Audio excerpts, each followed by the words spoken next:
Welcome to The CEO Story, brought to you by KC Chauhan, founder of Together CFO, where every week we're interviewing the top CEOs in various industries, sharing their journey and extracting the top things that made them successful. Good morning and welcome to the CEO podcast. We've got George Abi Habib today, the owner of Remodelworks Bath and Kitchen. George, thank you so much for taking the time to join us. So excited to share your story with everyone. How are you doing? Pretty good. Thanks for having me this morning. George, let's just start where we are right now. So tell us a little bit about the current business, and then we can backtrack into how you got there. Sure. So Remodelworks is a home servicing company. We focus on kitchens and bathrooms. We also do home additions, and we do about 300 projects a year, and that keeps us pretty busy. Typically, in normal times, we're a team of just under 50, doing about 10.5 million a year in sales. And I actually am the new owner. I purchased it 3 years ago, but it's a business that's been running for 35 years, so it has a very strong culture and a good brand name. That's fantastic. So we'll get into how you buy a business and then grow a successful business even better. But first, let's kind of dig into your background. You know, when we first met and we looked over your history, it was just fantastic, very international, lots of cultures and diversity there. So can we just kind of rewind the clock back to, let's just say, your university days / starting into the working world and how that was shaped? Sure. So I went to university in Boston in Northeastern, which was good because it was quite an international city. Internationals from a student perspective. And Northeastern was unique because it had a co-op program. And I think what was good about that was I did one of my co-ops in Boston at a venture capital firm. I did one with Pepsi in Dubai, and I did one with a friend's shipping company in Vancouver. So I was able to use that university experience to immediately get a little bit of work experience, and on top of it, give me a little bit of international exposure, which, having grown up with so much of that, I realized I quite liked and wanted to take my career internationally. So after I graduated, I immediately went to Dubai and I started working for Showtime, which is a satellite TV provider over there, now called OSN. And it was a great place to start out a career because it was a fun job, but it was also good from a marketing perspective. And I also worked for a telecom there, which was kind of nice because it was interesting to work for a company that didn't seem to care about how much money you spent on anything. So why Dubai? What initially attracted you out to the Middle East and Dubai specifically? Well, having worked out there once, I kind of saw that it was a city on the rise, and I thought, this is interesting. It's a new place. It was a tax-free environment at the time too, which was kind of good for someone coming out of university with some student debt on hand. So it was a good way to immediately start focusing on getting that thought out of my life. And then it was also, I had some friends that were there. I felt like I did have an interesting base. And, I had kind of New York or Dubai to choose from. And I thought I would take a shot on something where it would, I could potentially accelerate a little faster. No, that makes a lot of sense. So then, Dubai's grown obviously tremendously since you were initially there, and still continues to grow now. They've got so many new projects on every time I seem to read the news, but fantastic. So then let's move it along from there. So you're in Dubai. It was working really well. Great international experience, because that's a big move, right? Especially for a recent graduate, just to move internationally 18 hours, well, maybe not 18, probably 12 hours, 15 hours from where you were in Boston. And how was it settling in there? Because the culture is completely different to the East Coast. I've moved. My life has been constantly moving. I grew up with a family. I think I never lived anywhere for more than 4 to 5 years generally. Oh, wow. So one of the things I'm really good at is just picking up and moving. I'm good at change.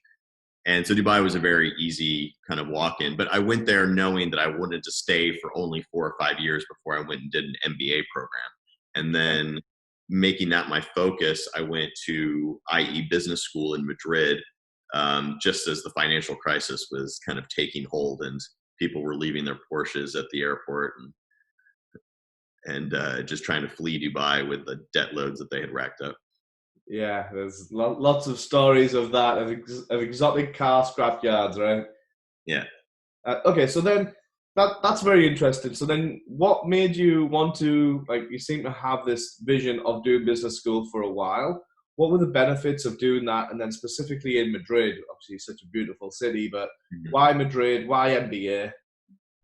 So I had a colleague that had gone to IE Business School, and he really recommended it. And so that was my first kind of window into the fact that the school existed. It was kind of new. It was up and coming. It was well ranked. It was also a one-year program.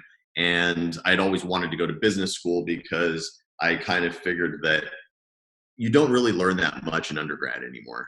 Undergrad is kind of just an expensive playground, and you leave it with a lot of exposure, but not very many hard skills, I would say.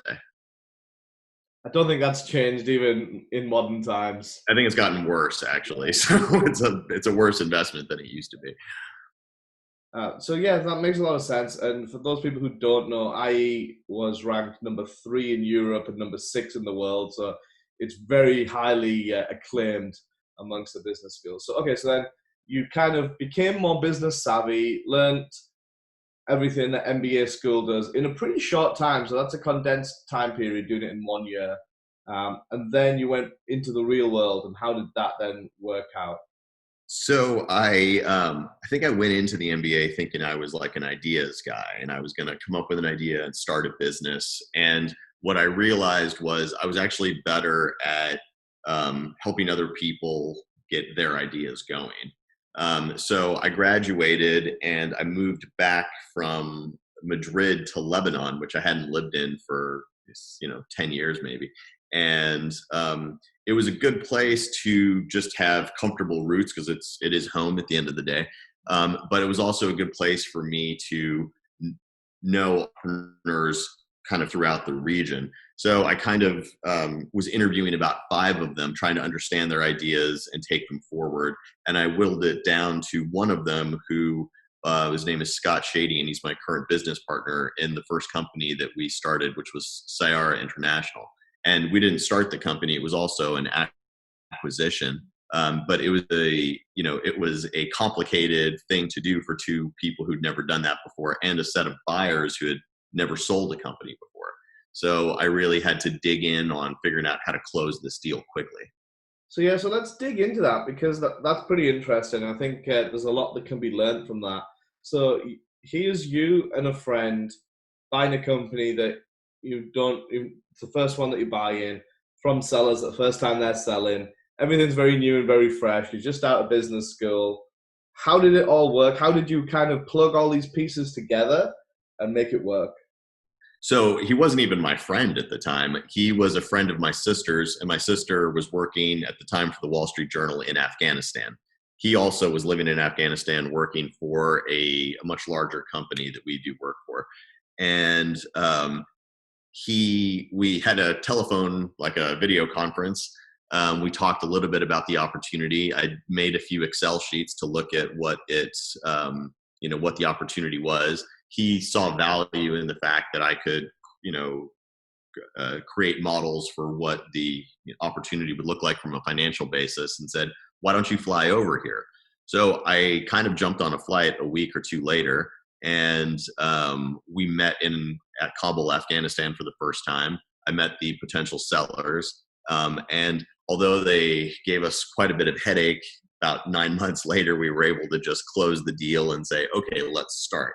And we had acquired essentially a 45-person company that did government contracting in Afghanistan only. Now we're in 13 countries, and we're working for multiple organizations, and we've grown our organization quite a bit together.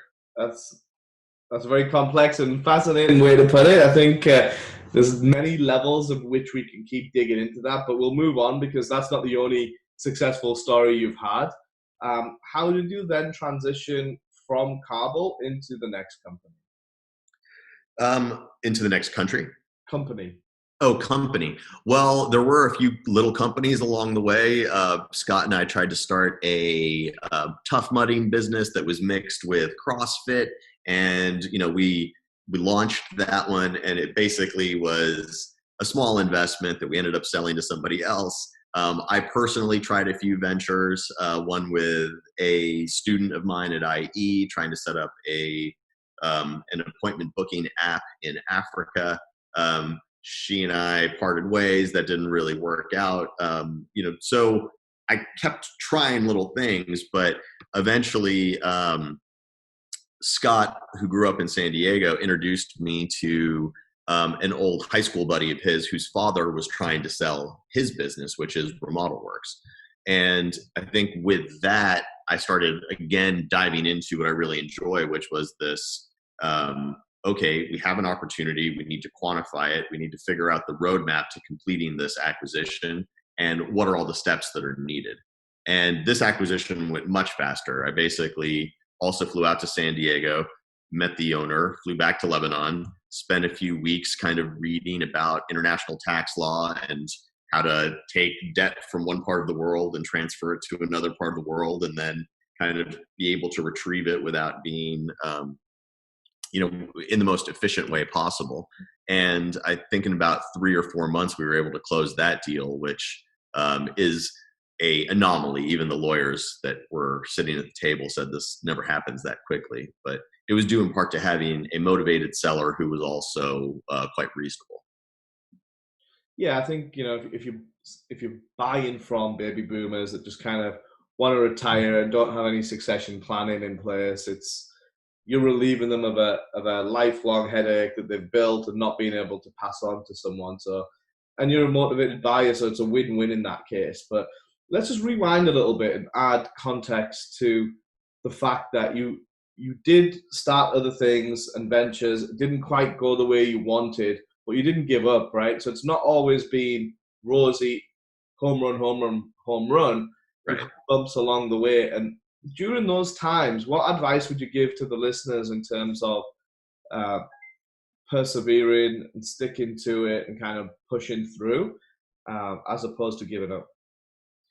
I think there's a few quotes that always kind of come to mind. And I think one is probably one that people have heard quite a bit. But I think in conjunction with the second one, I'll say kind of makes more sense. The first one is this Winston Churchill quote, which I've always loved. It's, success is not final and failure is not fatal. It's the desire to persevere that counts, something like that. But then the second one is, a lot of people, and it's not really a quote, it's that a lot of people say, life is short. And it's like, actually, it's not. Life is long. And you need to realize that whatever personal or professional failures you have, they are going to pass. And you need to realize that you've got a long part of the journey that you need to still complete. So this is just a portion of it. And I think having that kind of view in mind when you're faced with either a personal or professional failure is a great way to think, okay, let me sulk, let me lick my wounds for a little bit, but then let me get back to the drawing board and figure out what the way out of this is.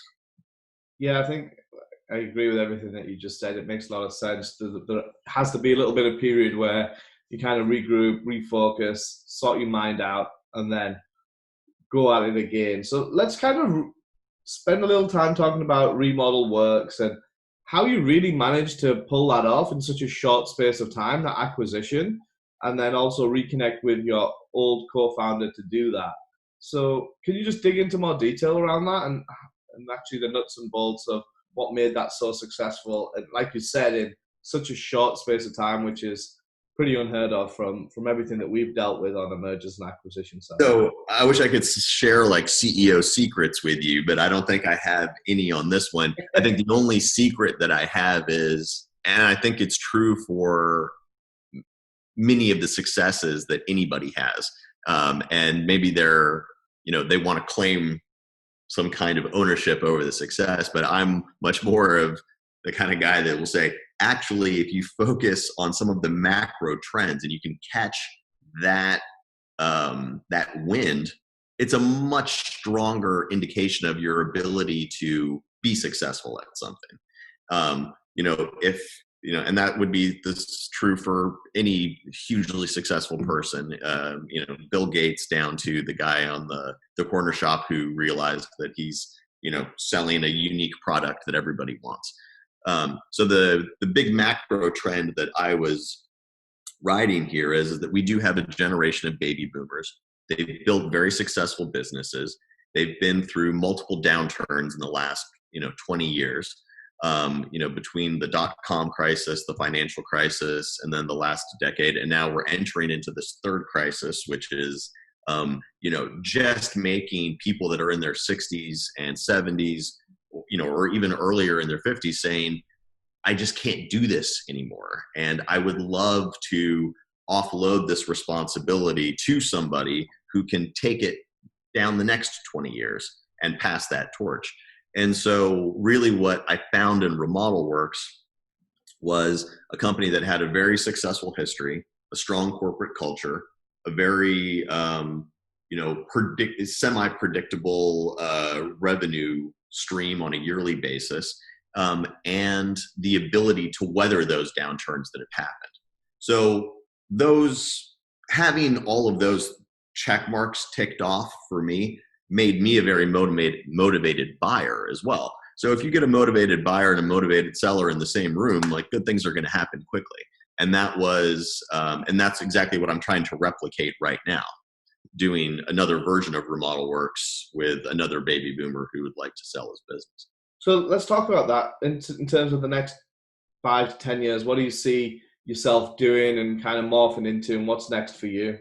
So I had actually turned in a term sheet for an acquisition on the Thursday that the market hit 18,000 on the S&P, and I turned it in specifically saying to the guy, it's probably not going to happen this quickly, but I told you I would have it on Thursday, so here it is, because I want to stick to my word. There's a lot to be said for sticking to your word. A lot of the times with the companies that we work with, the standout CEOs or the owners of the businesses are very much men and women of their word. And if they say they're going to do something, they do, regardless of, like you said, the craziness that's going on in the world right now. But there's a lot to be said about that. Yeah, and he acknowledged that in his email. He said, thank you for this. I didn't quite expect to receive it. So immediately I built that goodwill with this one target acquisition, and been very upfront and transparent, saying, I need to ride this out a little bit and see where we're going. And I'm very confident if I do decide to make that acquisition, I can probably make it happen potentially just as fast as the Remodelworks acquisition happened. But the longer term and maybe the bigger picture goal is that I'm looking for companies that have good incumbent management. They need a little bit of a fresh engine from a investment and even generational kind of tweak. Just add a little bit more marketing, add a little bit more in IT, just to get those companies that have functioned very well on a tried and proven system, but without changing that formula, just adding a little bit of hot sauce onto it, so to speak. Fantastic. And then, is the next company in the same arena or same vertical, or are you trying something completely new once again? It is similar, but it's not something that our company does in-house. So it's in the home services sector, which I think is a good thing, because it would help generate some economies of scale from a scheduling department point of view, from a advertising point of view, from a kind of across customer database, finding potential clients between both databases of customers. So I think there's a lot of synergies there.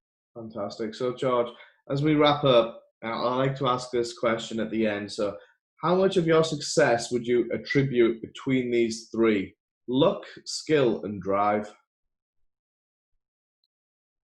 I think luck, if any CEO doesn't say plays a huge role, is maybe suffers from a little bit of narcissism. Luck is a huge thing, and I have been very lucky to have the family that I have, my sister introduced me to my business partner who got me on this path. Like, that's as lucky as you can get as far as the odds that these things happen. As far as drive goes, I think it's a very important one. Sorry, you had drive and motivation?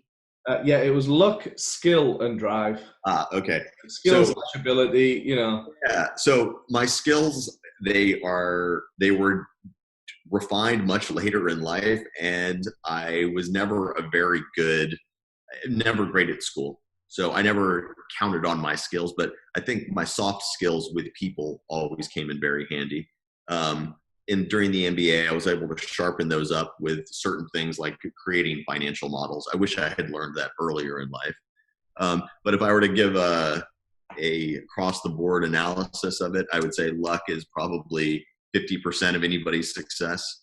And then I'll divide the other two between Skill and drive. 25 each.